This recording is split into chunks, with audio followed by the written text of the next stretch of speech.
I'm Debbie Robinson and I'm going to show you how to use our large alphabet stencils and die sets, and this one is the letter Q.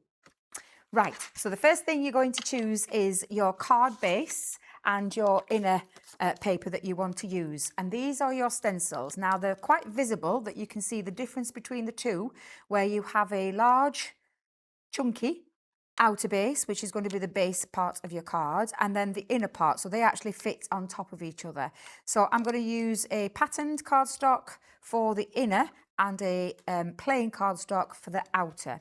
You also have two dies, and these are self-explanatory when it comes to putting these together. Two dies to be able to cut around the fiddly bits, because those would be very fiddly to take a pair of scissors or a craft knife and craft knife into there to try and get those out and to get a clean cut. So that's why we've included dies into there. But first things first, you need a pencil to be able to draw around each one of your stencils.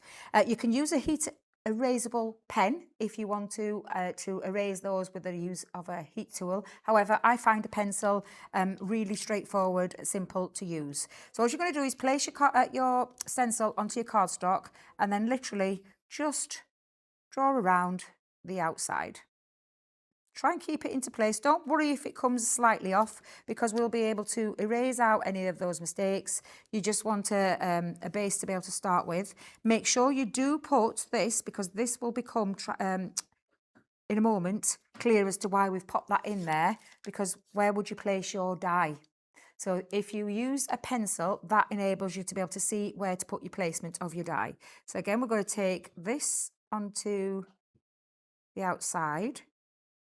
Now I am using it on the pattern side rather than the other way around, and that's just so that I've got the placement in the right place. If I do that on the reverse, that could make it a little bit tricky when you come to turn it around. It'll be like a mirror image.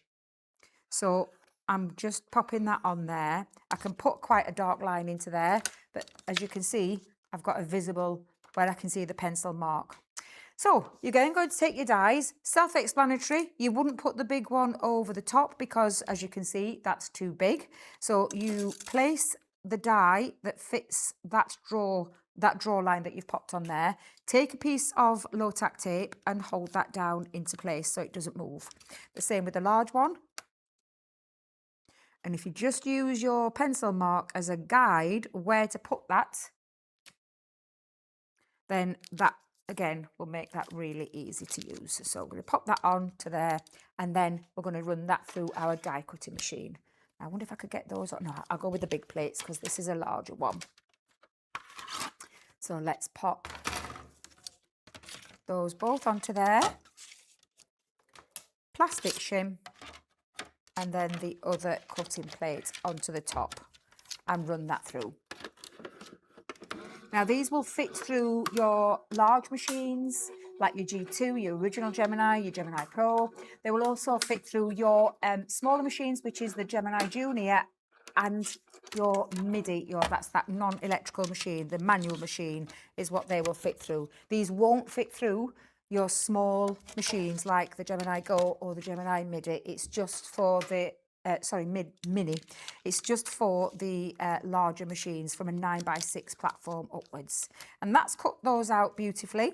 All we need to do now is take our scissors. So you decide on whether you want to use a large pair or a medium pair. I find a small too small to get a clean cut. So I'm going to stick with the medium one. I'm going to take this now and then just start that cut line. So let's find a point to start. And then try to keep your scissors straight and turn your cardstock. Now, especially as this is more rounded, I find it a bit easier to keep the scissors straight, turn the cardstock. Now, I'm doing this quite slowly just to get that flow going. If you're quite good at doing this really quick, then that's fine. But I just find if you take your time, turn the cardstock, you get for a much neater finish. And just take that all the way up to there, and then give that curl. And you can see if you'd have been trying to get a pair of scissors into the center of there and then trying to turn it all the way around, it would be tricky. which is why those dies eliminate those tight angles, trying to turn, trying to get a clean cut. The dies do all that hard work for you, which I absolutely love about this die set and stencil set. So again, we're going to start by taking, I'm using the larger scissors now to show you when you use the large scissors, you get quite a lot of a cut in one go. Again, it's the same though. You're going to keep your scissors straight and turn the paper. So as you can see, I've got quite a nice bit of that cutting done by using the large scissors.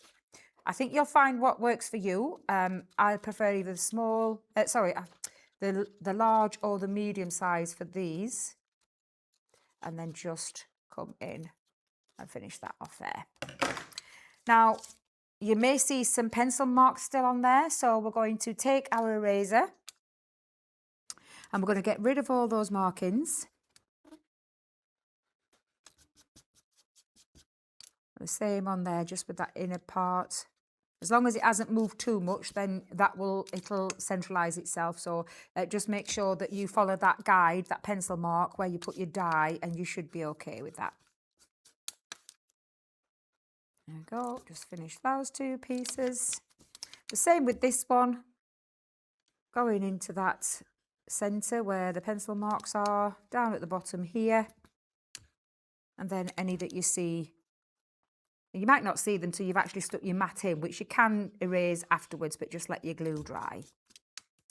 Now, choice of glue, you can use a tape pen, but I find with a tape pen, once you stick that down, it sticks. And to take it off, you could end up ripping your paper. So for me, a wet glue is the way forward with this one. So a wet glue, you're going to just pop in to that cut piece. Because you get the wiggle time. Once you've popped the glue down, if you've popped it over there, you've got time to be able to centralise it. So I'm just going to lift that up and show you what I mean. So can you see that wasn't straight? The wet glue gives me the movement. And then when it dries and sets really hard. So it'll give me rigidity as well. There we go. And then you just angle that so that you've got your cue, because obviously that isn't a cue. Same with that. But what you've got there is just angle that so that when you do stick that down onto a project or your card base, you've got it the right way to give you the letter Q. And that is how to use our large alphabet stencils and die set.